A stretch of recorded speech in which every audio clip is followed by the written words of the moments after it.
Next, we discuss different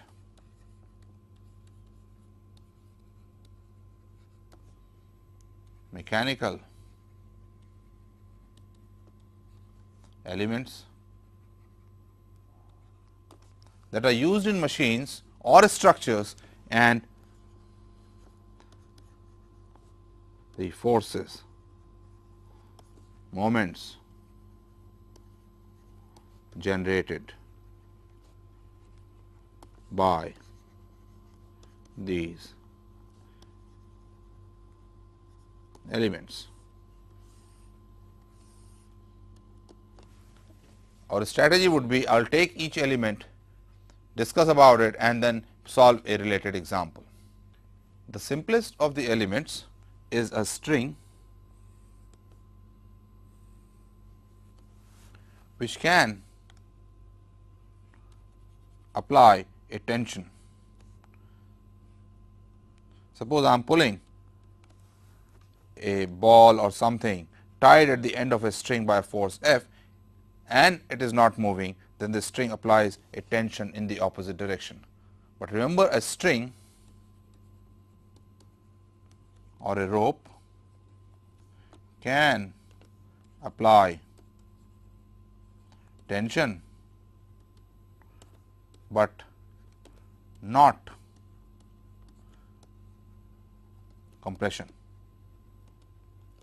That is, if I instead push the ball the other way, the string would not be able to stop it.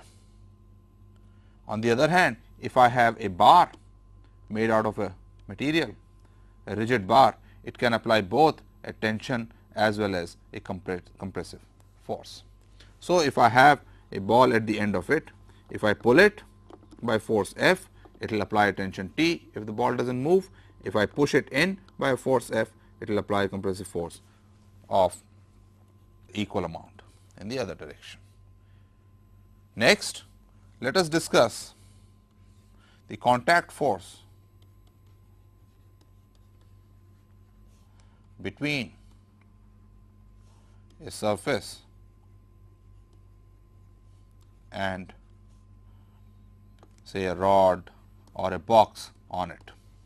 So, for example, if there is a smooth surface and there is a rod here which is being pushed or whatever, and there is a box here, the only force a smooth surface can apply is perpendicular to itself, and therefore, it is capable of applying a force on this rod which is perpendicular to itself.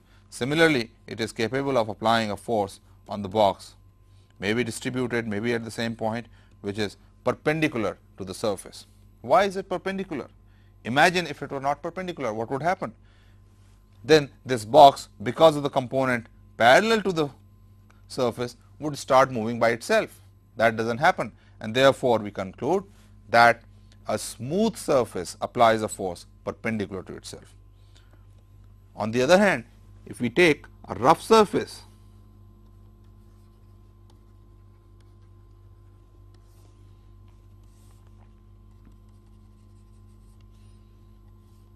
it can apply a force along the surface also, opposite to the tendency in which, opposite to the direction in which the object has a tendency to move, and therefore, this would be direction of frictional force due to the rough surface, and of course, there is the normal force. Similarly, if there is a box and if I am pushing it this way, it will experience a normal force as well as a frictional force parallel to the surface.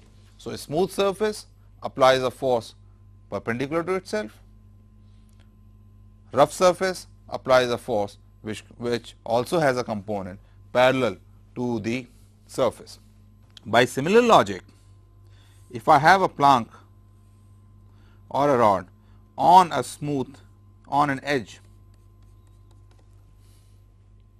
then the force on this plank is perpendicular to the surface of the plank due to the edge.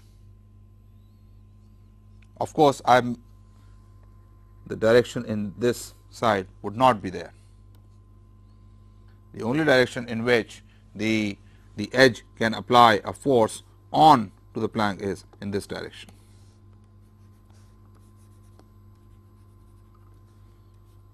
If on the other hand there is some roughness, then there could be a force, frictional force in this direction also. Recall the example that we did earlier, where we had a brick on which I had a rod and I was trying to lift a weight like this, which applied a force downwards of 1000 newtons here. We realized that without the roughness here, the rod would tend to slip.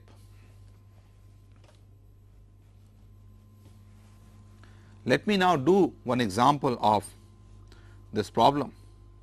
Let us say I want to pull a roller. This is a very standard problem over a step like this. The height of the step is h and I am applying a force F in this direction parallel to this, and the weight of the roller is W, the radius of the roller is R.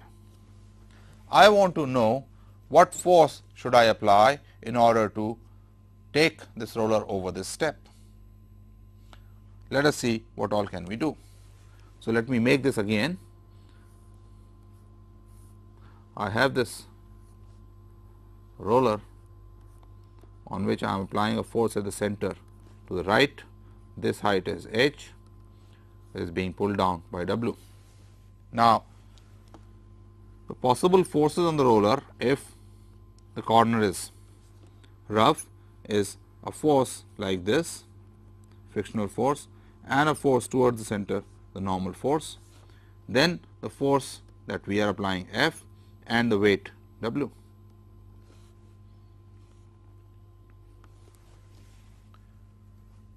To find F, it is very convenient to take this point as the origin and balance torque about it.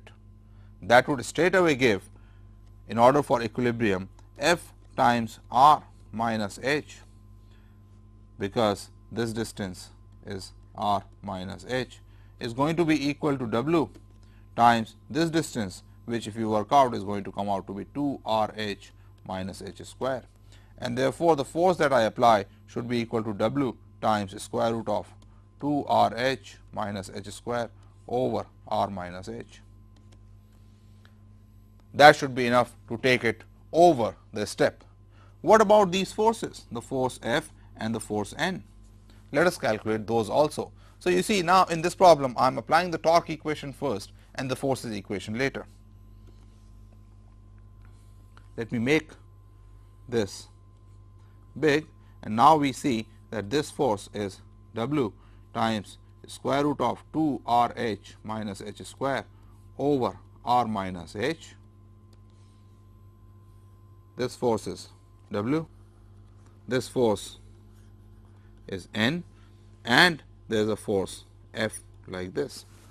If I take summation over f x is equal to 0,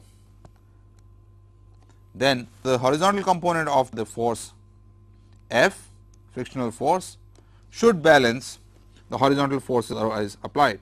So, I find that F, that is the force that we are applying, plus F, let us say this angle is theta. Cosine of theta should be equal to, if this angle is theta, then this angle would also be theta, because this is perpendicular to F and this line is perpendicular to this line. So, it will be minus n sin theta is equal to 0. And similarly, for the vertical forces, summation F y is equal to 0 would give me n cosine of theta plus F sine of theta minus W is equal to 0. These two equations are enough to determine small f, the frictional force, and the normal reaction N.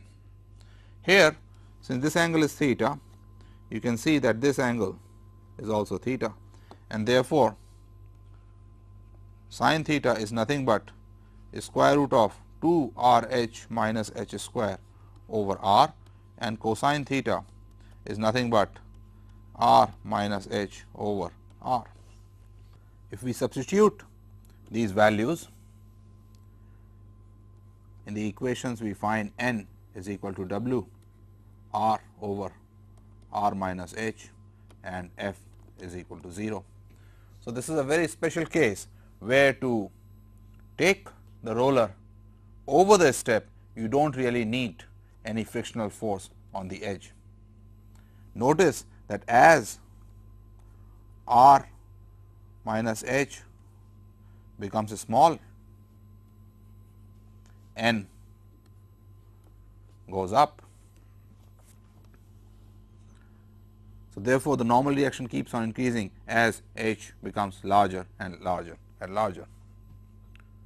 Compare this with the case that I discussed a while ago and also worked out in detail in the previous lecture, where we had a rod lifting a 1000 Newton weight. In that case, in order that the rod not slip over the edge, we had to apply, or we required a frictional force on the edge.